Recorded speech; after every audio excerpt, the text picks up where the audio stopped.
Assalamualaikum warahmatullahi wabarakatuh.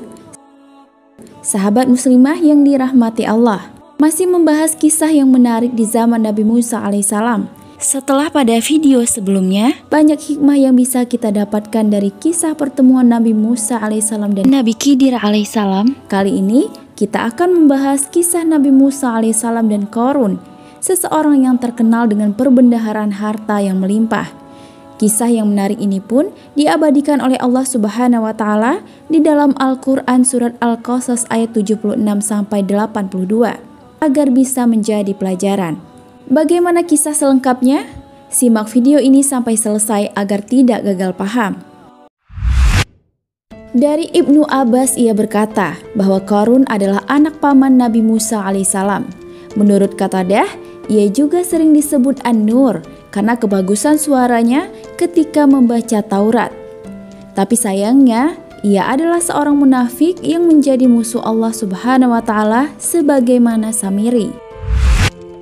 Jauh sebelum memiliki kekayaan, Qarun hanyalah seorang laki-laki miskin yang tidak mampu menafkahi anaknya yang banyak. Lalu, suatu ketika Qarun meminta Nabi Musa alaihissalam untuk mendoakannya agar Allah memberikan harta benda yang banyak. Qarun yang dikenal sebagai seorang yang soleh dan pengikut ajaran Ibrahim dengan baik. Tanpa pikir panjang, Nabi Musa alaihissalam pun menyetujuinya. Lalu Allah Subhanahu wa taala mengabulkan doa Nabi Musa alaihissalam. Qarun pun hidup dengan bergelimang harta. Ribuan gudang yang dimilikinya penuh dengan emas dan perak.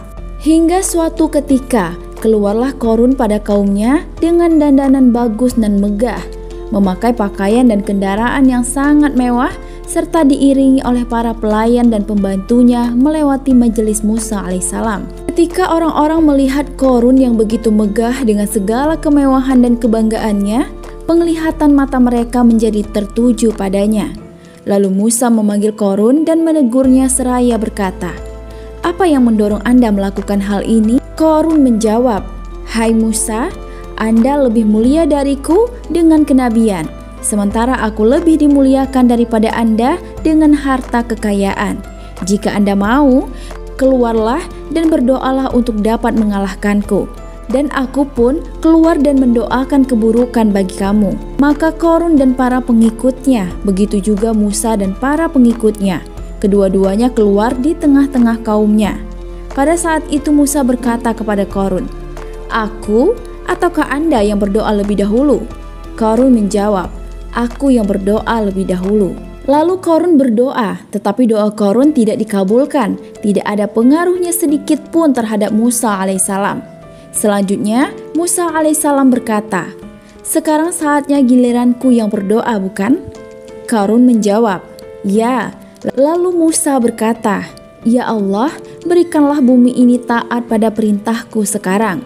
Allah kemudian berfirman, "Aku kabulkan permintaanmu, aku jadikan bumi taat pada perintahmu, silahkan berbuat." Lalu kemudian Musa berkata, "Wahai bumi, tariklah Qarun beserta para pengikutnya." Bumi pun menariknya sampai mata kaki mereka. Kemudian Musa berkata lagi, "Wahai bumi, tarik lagi." Lalu bumi menariknya lagi sampai pada lutut mereka.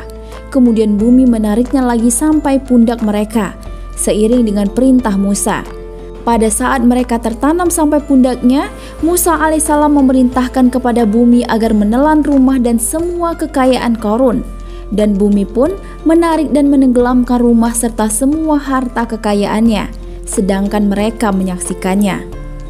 Selanjutnya, Musa berkata, memerintahkan bumi sambil memberi isyarat dengan tangannya, "Lenyapkan Qarun dan Bani Lawa." Lalu bumi menelan dan melenyapkan mereka semua. Diriwayatkan dari Qatadah bahwa mereka ditenggelamkan satu persatu setiap hari sampai hari kiamat. Allah kemudian berfirman, "Maka kami benamkan Qarun beserta rumahnya ke dalam bumi, maka tidak ada baginya suatu pertolongan pun yang menolongnya terhadap azab Allah, dan tiadalah ia termasuk orang-orang yang dapat membela dirinya." Surat Al-Qasas ayat 81. Setelah bumi menelan dan menenggelamkan serta membinasakan Qarun beserta mimah dan harta kekayaannya, maka orang-orang yang semula menginginkan untuk mendapatkan seperti apa yang diperoleh Qarun, Mereka menjadi menyesal dan bersyukur kepada Allah yang telah menyelamatkan mereka serta mengatur semua urusan dengan sebaik-baiknya.